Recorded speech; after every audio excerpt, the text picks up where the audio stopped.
Halo teman-teman, jumpa lagi pada mata kuliah analisis wacana. Kali ini video yang akan saya paparkan adalah untuk pertemuan kedua dan ketiga setelah UTS.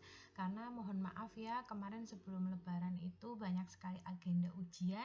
Untuk itu saya baru bisa menerbitkan video untuk pembelajaran analisis wacana pertemuan kedua dan ketiga. Baik, kemarin kita sudah membahas klasifikasi wacana. Kalau saya singgung lagi ya, klasifikasi wacana itu terdiri dari wacana naratif, kemudian wacana prosedural, ada wacana ekspositori, kemudian ada wacana hortatori, kemudian ada dramatik, ada epistoleri, kemudian yang terakhir adalah wacana seremonial. Nah, sekarang kita akan menuju ke wacana dialog. Nah, adalah wacana yang dibentuk oleh percakapan atau pembicara antara dua pihak seperti terdapat pada obrolan pembicaraan. Misalnya dialog itu dalam telepon, kemudian wawancara, kemudian teks drama.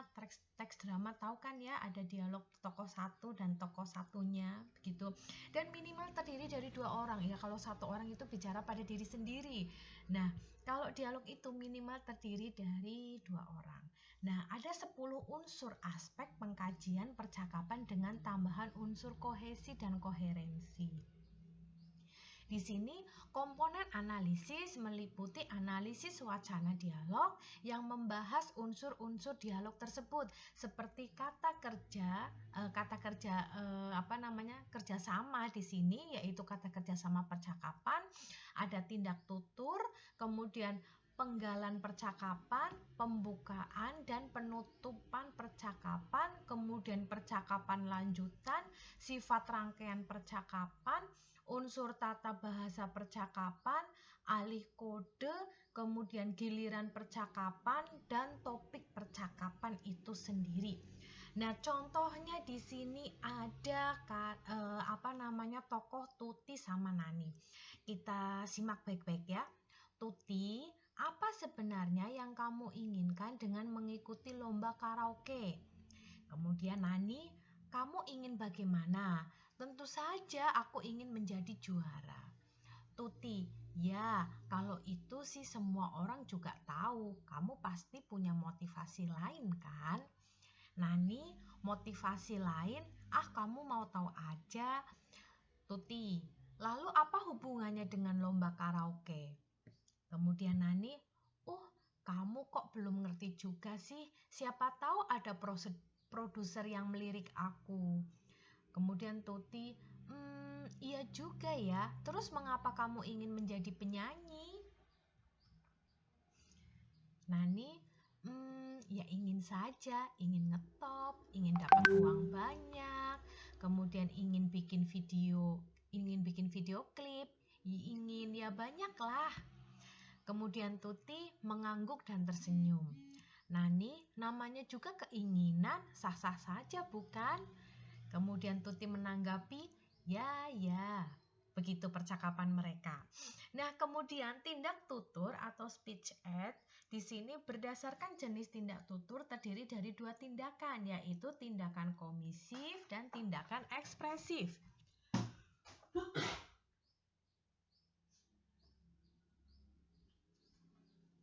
Kemudian di sini tindak tutur lokusi, ada tindak tutur lokusi, tindak tutur di sini, kemudian ada tindak tutur lokusi.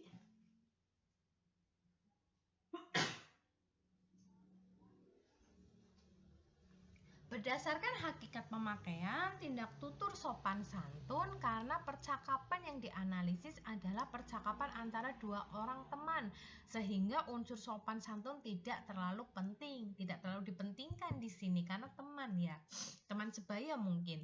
Nah, kemudian tindak tutur penghormatan sama halnya seperti kasus sopan, penghormatan juga tidak ditemui dalam wacana dialog tersebut. Kemudian ada tindak tutur menghiraukan juga tidak terdapat dalam dialog ini.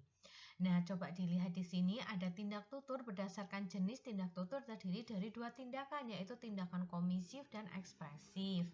Nah, kemudian berdasarkan tindak tutur lokusinya, tindak tutur sopan santun itu tidak terdapat, tindak tutur penghormatan juga tidak terdapat, tindak tutur tidak menghiraukan juga tidak terdapat. Kemudian penggalan pasangan percakapan. Di sini ada 8 penggalan percakapan menurut Richard, yaitu tegur sapa, panggilan dan jawaban, kemudian tuduhan dan pengingkaran, kemudian ada penggalan peringatan atau perhatian, kemudian ada terdapat dalam wacana dialog yang analisis, kemudian ada permohonan dan persetujuan ada dalam wacana. Nah, misalnya di sini, Nani, namanya juga keinginan, sah-sah saja bukan? Kemudian Tuti, ya, ya, ya. Nah, permintaan penjelasan menjadi tuturan yang dominan dalam wacana. Dalam wacana di sini contohnya Tuti, iya juga ya. Terus mengapa kamu ingin menjadi penyanyi? Nah, di sini permintaan penjelasan. Kemudian ya ingin saja, ingin ngetop, ingin dapat uang banyak, ingin bikin video klip, ingin ya banyaklah seperti itu. Nah, kemudian pembukaan dan penutupan percakapan. Nah, pada dasarnya pembukaan sebagai tuturan awal dan penutup sebagai tuturan akhir dari wacana dialog yang dianalisis tidak berupa salam maupun sapaan. Namun di sini langsung berupa kalimat pertanyaan yang menjadi bagian dari topik sebuah rangkaian percakapan lengkap. Dan pembukaan sebagai tuturan awal, penutup sebagai tuturan akhir dari setiap penggalan percakapan hanya tergambar secara eksplisit. Nah, kemudian ada kesempatan berbicara. Kesempatan berbicara meliputi aspek-aspek topik pembicaraan, arah kesempatan, maksud percakapan, tanggapan peserta terhadap ketiganya, kemudian jumlah peserta dalam percakapan, serta inisiatif memotong atau mengambil peran.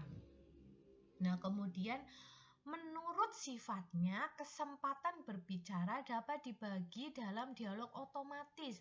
Hal ini terkait dengan jumlah peserta dialog yang terdapat atas 2 orang. Berbeda dengan giliran percakapan yang diatur seperti pada teks drama atau film. Dijumpai juga percakapan formal penutur pertama dan kedua bergantian secara otomatis ketika berbicara. Jadi kalau misalnya dialog secara alamiah itu kan kita kadang minta penjelasan tapi kita menjelaskan sendiri. Contohnya kamu ingin jadi penyanyi ya, nah kamu pengen ngetop kan, gitu loh. Jadi tanpa ada giliran-giliran yang sudah disetting seperti pada naskah drama atau film, gitu teman-teman. Nah kemudian contohnya lagi, 1. Tuti, apa sebenarnya yang kamu inginkan mengikuti lomba karaoke?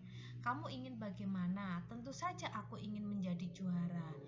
Tutinya lagi, ya kalau itu sih semua orang juga tahu, kamu pasti punya motivasi lain kan. Kemudian motivasi lain, kamu mau tahu saja. Nah, di sini sifat rangkaian tuturan bisa dilihat ya tadi ya, yang kesempatan berbicara. Nah ini tadi yang contoh ini kan kita sedang membahas bahwa Tuti sama Nani itu bergiliran secara alamiah gitu ya, tanpa diatur. Kamu Tuti ngomong, kamu Nani ngomong, seperti itu tidak ya, tapi diatur secara alamiah. Nah kemudian dalam sifat rangkaian tuturan di sini sesuai dengan sifat utama rangkaian tuturan, yaitu membentuk situasi pergantian bertutur di dalam rangkaian percakapan atau dalam dialog ini pun sama ya, maksudnya sifat utama rangkaian tuturan itu dibentuk situasi itu pergantian tuturan itu secara alamiah. Misalnya Nani sama Tuti itu bergantian tuturan seperti itu. Nah kemudian pertama, rangkaian berantai. Nah rangkaian ini berbentuk seperti pertanyaan dari C, customer, diikuti oleh server. Nah sehingga rumus-rumusnya itu menjadi T1, J1, T2, J2 karena berurutan. Tuturan 1, kemudian customer yang J1 itu yang menanggapi, kemudian tuturan 2, J2 kemudian di situ menanggapi, seperti itu ya. Nah, contohnya di sini Tuti, lalu apa hubungannya dengan lomba karaoke? Kemudian Nani, kamu kok belum ngerti juga sih? Siapa tahu ada produser yang melirik aku. Kemudian Tuti, iya juga ya. Terus mengapa kamu ingin menjadi penyanyi?